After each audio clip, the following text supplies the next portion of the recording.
নহয় নহয় চন্দ হৈ যা কোনেনো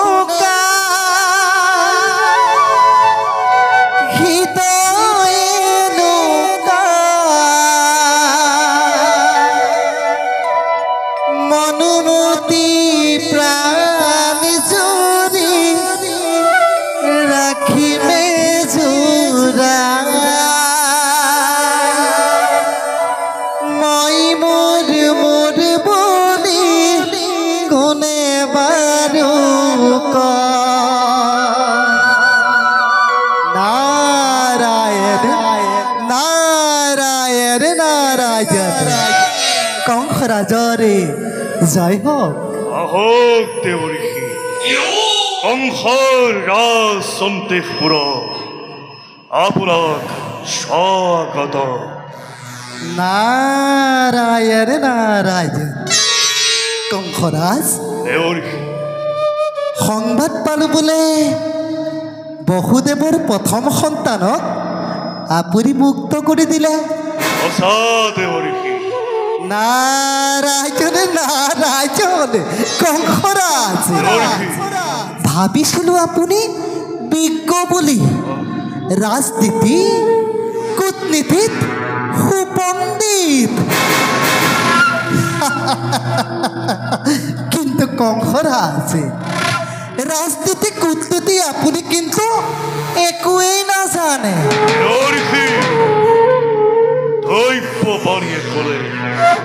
দৈৱকীৰ গৰ্ভজাত অষ্টম সন্তান হে প্ৰণৱী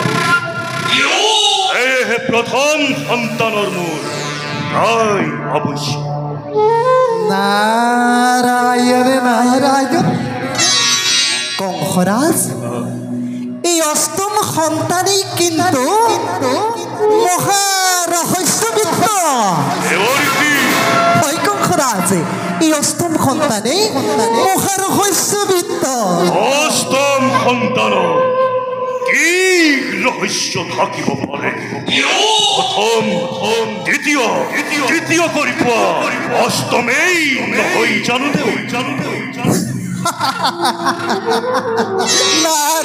নারায়ণ কংসরাজ দেবতার গণনা আর মনুষ্যের গণনা অতি কৌতূহলপূর্ণ কংসরাজ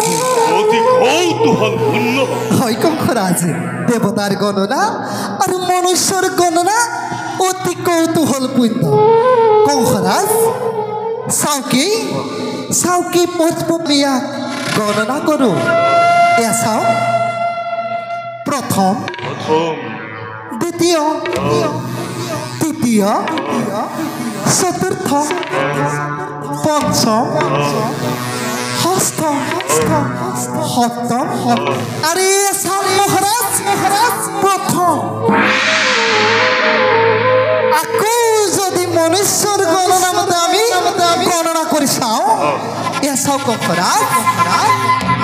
প্রথম অষ্টম ষষ্ঠ সপ্তম ষষ্ঠ পঞ্চম ইয়া মহারাজ অষ্টম মহারাজ অষ্টম প্রথম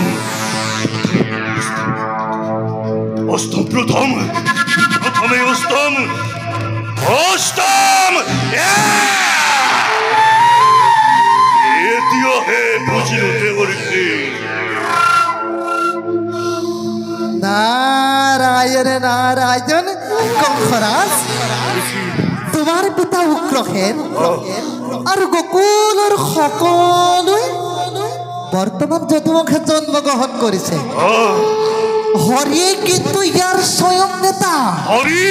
হয় কংসরাজ তোমার বিরুদ্ধে ঘোর ষড়যন্ত্র করেছে কংসরাজ